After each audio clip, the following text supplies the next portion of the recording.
Well, welcome everyone. It has actually been a beautiful day today, and I hope that you are having a great day as well. Today is actually Memorial Day, and in honor of Memorial Day, I'm actually honoring my father, Richard Marks, my grandfather, who was a World War II vet, U.S. Navy. My dad was in the Marines. My grandfather fought in World War II. Okay. And so I was with. I honor him. I have two stepbrothers who were both Marines in Vietnam. My uncle Tommy, who was United States Air Force, I think back in the Vietnam era, Korea era. So there was a lot of family members that were in my family that had served and were proud to be veterans of the U.S. military, different branches, as a matter of fact.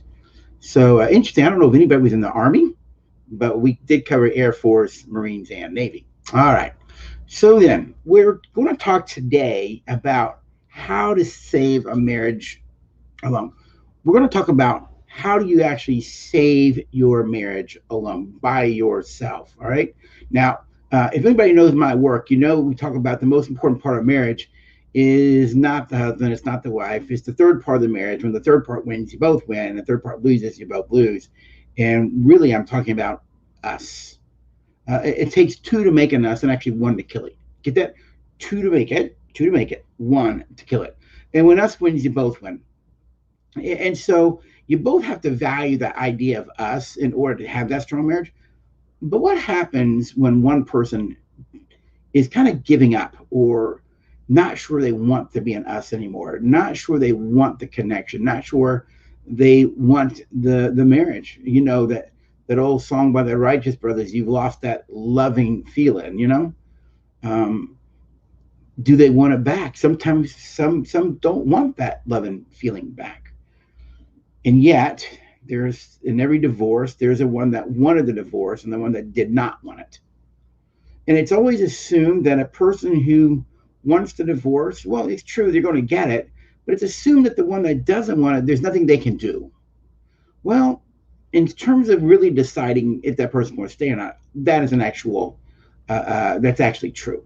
However, there are things that you can do when the marriage is distressed, when the marriage is struggling. There are things that you can do that will increase the likelihood that you can reconcile, reconnect, regain that love and feeling that you lost and have a healthy, strong marriage. In other words, there are some things that you can do to save your marriage alone.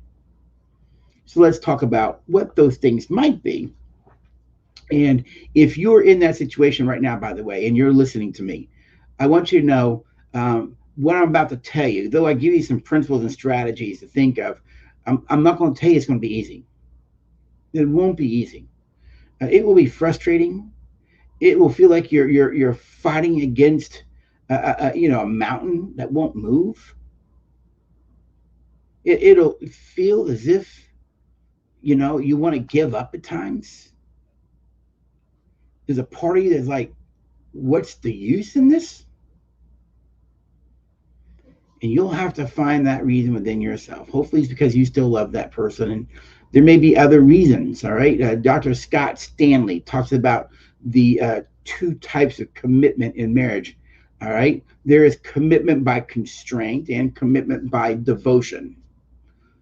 Both are forms of commitment, but the commitments are actually different in terms of motivation or in other words, commitment by devotion. It means that I love you. I am devoted to you. I feel it inside of me. It's intrinsic. It's internal motivation. It comes from within me. And because I love you and desire you, and I love my family, and I love this relationship, I am devoted, and out of that feeling of devotion and that feeling of love, I fight for it. It's commitment by devotion, and that's where I'm committed. Commitment by constraint. Commitment by constraint is another form of commitment, but it's an external motivation. It's something out here that keeps you committed. It's not that I feel love for you or I feel connected to you. It's something else that keeps me committed. Commitment by constraint or things like this. Well, I'm committed because of the kids. I'm committed to the marriage because, I'm fat and gray. No one's going to want me now, right? At age 59. I'm committed because God hates divorce. Maybe your faith or your religious upbringing. Maybe you're committed because you don't want to have to pay the fees and go through the hassles of going through a divorce. There's a lot of reasons that people stay committed apart from feelings of love, feelings of devotion. It's something else out here that keeps you committed. Now, let me say this: if you're in this because of commitment by constraint, that's okay. I've never bothered by people who are committed to the marriage because of constraint. All right. Now, here's why: it keeps you in there. You see. Now you don't want to stay there, 1, 2, 3, 4, 5, 10, 15 years, right? You want to get the devotion back. You want to get the love back. All right. And so commitment by constraint in the short term is not a bad thing. It keeps you in there when part of you wants to run or get out. All right. So the first strategy then in saving your marriage alone is you need to decide that you're committed to fighting for your marriage. You need to decide that you are actually deciding for your marriage. In other words, you need to make a decision and have reasons for it. A lot of people come see me and will say things like, "Well, I'm not sure I'm committed," and a lot of people aren't sure. There's a lot of question marks. Some people have so much hurt and pain and fear that mostly their brain is out of the marriage. You see, and so what happens is we always tend to give honor to the pain and the hurt and the fears. Here's one thing I always ask people. I ask them this. Now, listen to the question that I ask. I ask this question: is it or within you, to any degree, on any level, do you still want and love your spouse? And if this other party starts to talk up, I go, shut that, tell that other party, your brain, be quiet. Just, do you, on any level, to any degree, still love your spouse and desire to be married on some level? And if that person says yes, then I ask, on a scale of 0 to 100, how much are you in the marriage and how much are you out of the marriage? Once someone said to me, I'm 1% in and 99% out. 1% committed, 99% done. Well, for most counselors, that would be a real strong signal that the marriage is over. They don't know Dr. Rick. I said to that person, I said, then give me 100% of your 1% for 3 days. After that, do what you want. But if you give me 100% of your 1% for 3 days, I just ask you do what I ask with goodwill and respect, and let's see what happens. 1% can grow to 2. That couple today has a very strong marriage, and they're actually helping strengthen marriages in their church now. You see, it's not completely over until someone is 100% out. I'll take 1% any day. But if you want to decide to save your marriage, you need to have reasons. And I would say to you, if within you, on any level, to any degree, you still love them or desire them, then decide for the marriage. All right. Make a decision to be committed, even if it's commitment by constraint. If it's for the kids, okay, let's be honest. You're in it for the kids right now. So the first thing you got to do is decide to stand for your marriage. You're going to stand for it. I'm going to be committed to this thing. All right. Now, we would then say in our world, you need to start living life to the best of your ability and start growing it. What we call the relate well 4 protectors of a relationship. The relate well 4 protectors. Now, these 4 protectors are actually things that I chose to live by many, many years ago when I was trying to kind of grow myself up and mature myself. All right. What are the 4 protectors? Choose to live your life, no matter what you do with your spouse, you're going to treat them with goodwill. You're going to treat them with goodwill. You see, to treat people with ill will says a lot more about who you are than it does who they are. Decide that I'm going to live my life, and I'm going to be a person of goodwill in all that I do. I'm also going to be a person who's respectful. Respectful. No matter what I do, I'm going to be respectful. People, you go, what is respect? Respect is honoring and valuing another person. The reason you treat people with goodwill and respect, even when they're not deserving it, and in one sense, has nothing to do with whether they deserve it. The reason you treat people with goodwill and respect is because of who you want to be as a person. I don't want to be a person who is disrespectful to others and treats people with ill will. That's a reflection of who I am. I don't want to be reflected that way. I want to be more healthy and more mature than that. So to live that way, I tell people live in such a way that no matter what you do, you always treat people with goodwill and respect. The third word is empathy. The third of the four protectors is empathy. No matter what you do, have empathy. Be caring. You can care, have empathy for how a person thinks and feels. It doesn't mean I have to agree with you, but I can always empathize for where you are and why you are where you are. So the third of the four protectors is empathy, and the fourth, and to my mind, this is the most important of the four. It's humility. That's right, humility. Humility is a moderate assessment of one's own value and worth, one's abilities. Uh, Humility actually is a very powerful way to live life. Humble people to live a life humility as a way of being means you got to be an emotionally mature person. Immature people in conflict move to defensiveness. Healthy, mature adults in conflict move to compassion. Why? Because they live a life of humility. And so the four protectors are basically these: goodwill, respect, humility, and empathy. In all things, treat your partner with goodwill. Be respectful. At least send the message I care. You don't have to agree, remember, but at least send the message I care. And you can't do that without humility. And so the second strategy for saving a marriage alone is make a decision that I am going to be a person of goodwill. I'm going to be a person who's respectful. I'm going to be a person who's caring. And I'm going to be a person who's humble. Now, the third strategy in order to save your marriage alone is basically respect your boundaries. And this is very important: respect their boundaries. Respect your boundaries. Don't let people walk all over you. Don't let people mistreat you. Don't let people talk down to you. All right. If you don't respect yourself, then you won't demand that people respect you. Just because you're trying to save a marriage doesn't mean you allow someone to hurt you. Doesn't mean you allow someone to mistreat you. All right. You can still speak your truth in a loving way. Say, no, I care about you, but you're not going to talk down to me. You can stand for your own value and worth, and you must. If you don't stand for your value and worth, who's going to? You see, in order to love others well, you've got to love yourself well. You can't love others if you don't love yourself. There's a Bible passage that says, that a husband who loves his wife loves himself.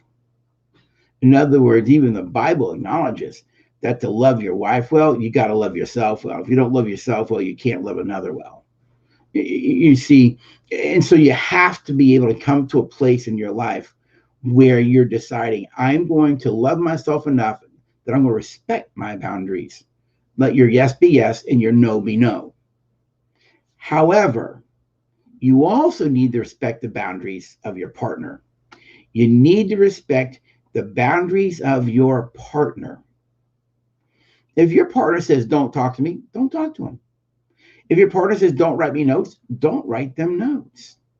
If your partner says, I'm going to sleep in the other room and you can't do anything about it, let it happen. Don't try and control it. Remember, when that person is walking away from you, they don't want to be around you. Sometimes people think it's counterintuitive to allow someone to do something that appears like it's going to be the ending of the marriage.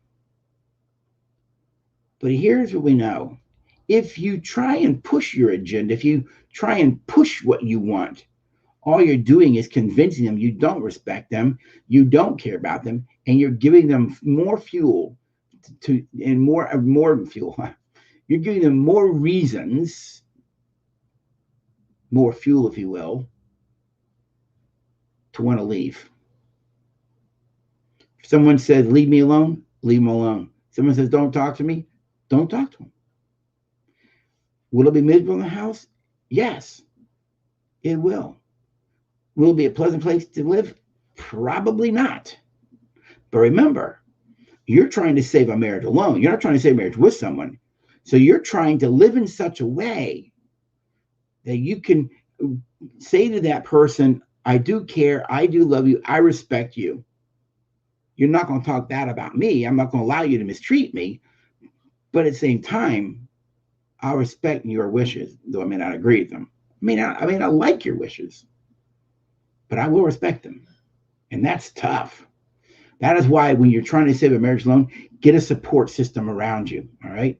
Get people who care about you, who are willing to laugh with you and cry with you, to encourage you. All right. So respect their boundaries. Respect their boundaries. If they say no, it's no. All right. Do you have to like it? No, you don't. Now, the third, the third strategy for saving your marriage, excuse me, the fourth strategy for saving a marriage is going to be tough, but it links back to the empathy part of the four protectors. You're really going to have to give up expecting them to understand and care about how you feel. You get that? You don't have to give up the expectation that they're going to care about how you feel. But here's the strategy. You need to seek to understand how they feel. I know it seems like, oh my gosh, they don't care. You're right. They don't care how you feel. Remember, they're the one that wants out. You're the ones trying to save this thing alone. So you can't expect them to care about you right now. It's not in them. It may be deep down underneath all the pain and hurt, but you need to seek to understand their feelings. This is where the Relate Well program comes into play, where we actually teach the heartful listening skill, where you can share with them and let them know that I have heard you and it matters to me. I can say, I can see that when I did that, that really you felt betrayed by me, and I'm sorry that happened.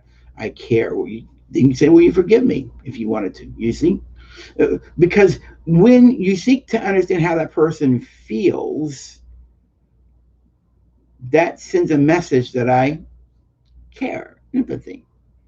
This is why in Relate Well, we talk about the core relational needs of the heart. Why? Because one of the things we teach in our world is we want people listening for the core relational need. There are actually 10 of them. We put them in the acronym of CARES, C-A to the fifth power, R-E-S squared, you know. And when you understand what the need is based off that CARES list, now you know how to minister to that need, how to serve that person, you see. And so you can listen, start listening. They're just needing attention. They're just needing affection. They're just needing approval. They're just needing whatever it might be. But you've got to be able to start listening to understand their feelings. Now, this is important. Understanding how you feel does not mean I agree with you. That's very important. Some people think understanding means agreement. It actually doesn't. Trying to force agreement will actually destroy a relationship, right? To get that, trying to force agreement will destroy a relationship.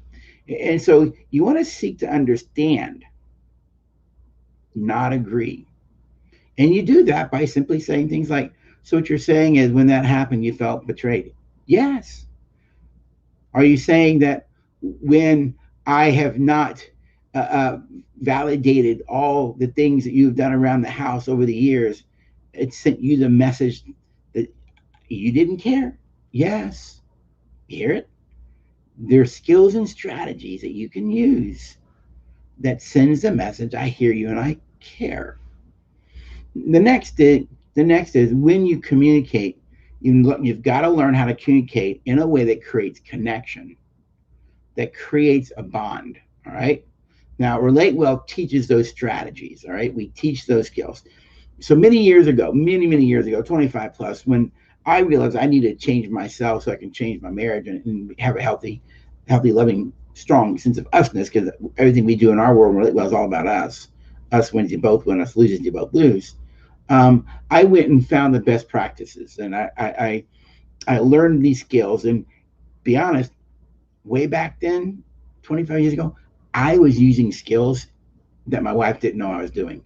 She wasn't going to trainings with me. She wasn't going to seminars with me. She wasn't reading the books that I was reading, but I was going to change me. I was going to become a better person. So I changed how I listened and I changed how I communicated. I began to communicate and I began to listen. I began to communicate where it created a connection. Relate well, really, are a lot of the skills and tools that I learned over the years that I shaped over time. I raised my kids on those things. All right, so they could have the skills and tools for healthy, connected relationships as well. So, again, communicate for connection. All right, now the next strategy for saving your marriage alone is when you communicate your emotions, when you communicate your feelings, you need to make sure you do it not through the lower order animal brain, fight, flight, or freeze, because the fight, flight, and freeze response will not build a connection. You need to be able to communicate through the four protectors: goodwill, respect, humility, and empathy. You need to communicate with goodwill. You need to be respectful. And here's the thing I've also learned about when you want to express your thoughts, your feelings, all right? Now, this is very important. Don't deny your feelings. Don't deny them. Don't act as if they don't exist. You have a right to your feelings just as much as they have a right to their feelings. You have a right to share your feelings just as much as they have a right to share theirs. But let me share a little bit about wisdom for a minute. There's an old proverb, Jewish proverb, that says, "A fool appears wise when he keeps his mouth shut." See, I used to think in my earlier days, early 20s, mid 20s, that if I thought or felt something, it needed to be shared. What I realized is that's actually unwise. Not everything I think and feel needs to be shared. Not everything I think and feel needs to be expressed. Wisdom dictates when to share something and when not to, what to bring up and what not to bring up. So you're going to have to develop some wisdom and asking yourself in this moment, would it be wise to do this? You see, you may find that it's highly unwise to do it. So you express your own emotions. Don't deny your emotions, all right? Just use wisdom in when to talk and when not to talk, when to bring something up or when not to bring something up. But when you communicate your thoughts and feelings, do it with goodwill, do it respectfully. Now, one of the strategies that we teach Relate Well is never give people input into their life without permission. So if I want to give you a thought, I would actually say I have phrases that I use that are like this.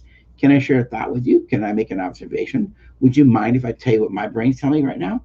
Always ask permission first. Why? It's just respectful. And besides, they may not want to know. So by asking permission, if they say yes, then they're saying, I'm willing to hear. All right. And so express your own emotions, your own feelings. Just do it with goodwill, respect, humility, and empathy, which are the Relate Well four protectors of a relationship. All right. The next strategy, and this is going to be really difficult, but it's going to require maturity on your part. All right. Is to take that deep breath when they share some kind of criticism with you and step back and begin to view their criticism from their emotional or relational perspective. In other words, don't take what they have to say as a personal attack. Here's why. What they're sharing with you, even though it's critical or it sounds like criticism to you, there may be an element of truth to it. Did you get that? There may be an element of truth to it. And if there is an element of truth to it, they're still right. Some people, one person said once about his spouse, he said, well, okay, maybe, Rick, she's 20% right, but I'm not 80% that way. See, the reason he couldn't take the criticism is because in his mind, I'm only 20% that way, and I'm only 80%. I'm only 20% that way, but I'm 80% not, based on whatever his wife was saying to him. And what I said to him was, "Are you open to some feedback?" He said, "Sure." I said, "Here's the problem, though. The very thing she's talking about, in your perspective, you believe it's only 20% of you, but what you call 20% is 92% for her, and therein lies the problem. You're not willing to see this issue through her perspective. And besides, whether it's 20 or 92, the fact that it exists, she's still right. So to whatever degree she's right, she's still right. And at that moment, I need to own those things. I need to own those things because it's a piece of the puzzle. So view their criticism as a mirror for some things that I can start doing, that I can start working on, that I can start transforming parts of myself. You know, Luell used to say things of me in those early years of our marriage. You know, I found out I was selfish. I was manipulative. I was passive aggressive. One of my mentors, Dr. Lori Gordon, always said this to me, and I've never forgot it, and I share it a lot these days. It is the way you think you come across is not the way you do come across. The way you think you're being experienced is not the way you are being experienced. But what people do is they tend to defend how they think they are and believe they are. But in the end, it's how you are that ultimately matters. I may think that I'm being pleasant, but I come across as unpleasant. I may think I'm coming across as patient, but what they may see is I'm coming across as critical. Because our self perception could very well be different than how I am. And people don't know how you think you are, but they do know how you are. And the disconnect between how I think I am and how I am is the problem. All right? It is the problem. All right? It's the problem. And you don't want to allow your defensiveness to get in the way of learning something about yourself. You know, I say it this way: it takes a lot more courage to look in the mirror than it does to look out the window. You know, when you look out the window, you can see everything out there, and you never have to focus on yourself. Matter of fact, as I look out the window, I can blame everything out there. But when I look in the mirror, it's just me. And what I had to learn was, what am I doing that contributes to the problem in us? And I'll fix it. And what I learned was Luella had a perspective. She had a way of seeing me, of understanding me, of knowing me that I didn't know of me. We all have our blind spots. Are you open to the things you don't know that you don't know about yourself? You see, we all have things we don't know about ourselves. Question is, are you willing to learn those things? And I think the last strategy here I want to talk about is, no matter what, and by the way, when I say this, to do what I'm about to tell you requires you developing yourself to be a healthy, mature adult. And by the way, if you do all these strategies, you're actually doing what leads up to the last strategy. And the last strategy to save your marriage alone is this: no matter what you do, love your spouse, love your partner maturely. Love them maturely. And in order to love someone maturely, you have to be slow to anger. You have to practice patience. You have to practice kindness. You have to silence yourself when that low brain, that animal part of your brain, wants to spout off or say something or run. Can't give them that lower brain. You have to use the skills and tools. We teach them and relate well. Use the skills and tools to express yourself in a mature way. You've got to speak your truth. Just do it in a loving way. You see, you have a right to your thoughts and feelings. You don't have a right to demand them, and you don't have a right to impose them. It's disrespectful to demand to impose something. There's no goodwill in it, and it's disrespectful. It's a form of controlling another person in a passive way.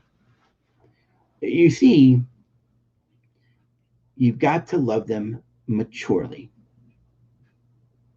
Now let's kind of review these things. What are the strategies you're talking about to save your marriage alone? All right. You need to decide. To save your marriage alone, you've got to decide that I'm committed to this thing. I want the marriage and I am committed. All right. And even if it's a commitment by constraint, it's okay. We want to get the commitment by devotion back. All right. You know, you've lost that love and feeling. It doesn't mean as the Lone Star, the country band group, their song, you know, let's be us again. It's a great song, by the way. All right. Uh, let's be us again. You're fighting to get be us again. Secondly, make sure no matter what you do, you choose to live life out of the relate well for protectors. You become a person of goodwill. You become you become a person of empathy and respect and humility. All right. And out of that, respect not just your boundaries, but respect their boundaries. Remember, I told you if they say leave me alone, leave them alone. Your brain goes, well, it's counterintuitive. If I want to say that, I got to engage them. No. If you engage them, they're telling you to leave you alone. They just go, see, you don't even respect me. You don't even respect my wish for you to be left alone. By leaving you alone, at least you're respecting them. And that speaks volumes for them. Next, when you communicate with them and they communicate to you, seek to understand their feelings and emotions. Don't impose yours. Remember, they're the one that's kind of out. You're fighting for it. So you can't expect them to care about your feelings. You go get that from someone else. All right. But when you're with them, listen for the cares need. All right. The relational needs. Listen for the need. Speak to the need. That means you've got to number 5, communicate for connection. And relate well, we teach the skills so that when you can communicate for request uh, um, for a connection. All right, communicate to build an intimacy. Communicate so that us is not harmed. All right. Next, when you express your own emotions, your own feelings, all right, use the four protectors. Always express your truth with goodwill and respect. All right, be caring about it. All right, about who you are and how you are. All right, remember, sharing your thoughts and feelings is a positive thing. Do it in love. All right, and um, when number no, the next is when they criticize or say something to you, it's going to take a lot of maturity on your part. Take a deep breath and consider the possibility that on some level that criticism is actually a window into their heart and what the struggles are in them with you. And if to any degree they're right, then fix that degree they're right. Fix it. You may go, well, it's only 10% of me. That's okay. What you consider 10% of you is 95 of them. Fix that part. They're giving you a window of what they're struggling with. All right. And lastly, you need to love maturely. You're going to need to love maturely. And if you're able to do those things on a regular basis, can you save your marriage? No, not necessarily. Not necessarily. I think Michelle Wiener Davis, one of her trainings I did many years ago, in her book on how to save a marriage alone, um, I think she even says in her own practice, and she's like, top of the top of the tier in marriage therapy and therapists in the country, actually in the world, in my mind. But she said, I think she said it this way: about 50% of the people who do the strategies to save their marriage alone see the marriage is saved. So you probably got about a 50-50 chance. But guess what? If you don't do these things, you may have a 100% chance to lose it. 2 to make a mess, 1 to kill it. These are things that you can do to fight for your marriage, even though your partner does not want to. Hope this has been helpful, and I hope you'll have a great day. If you want to learn more, go to relatewell.us, and check out the Relate Well program, where we have a 9-session curriculum to teach you how to communicate, how to connect, how to bond, how to emotionally regulate, and how do you meet people's needs in a way that protects us even in conflict. Take care. It's Dr. Rick.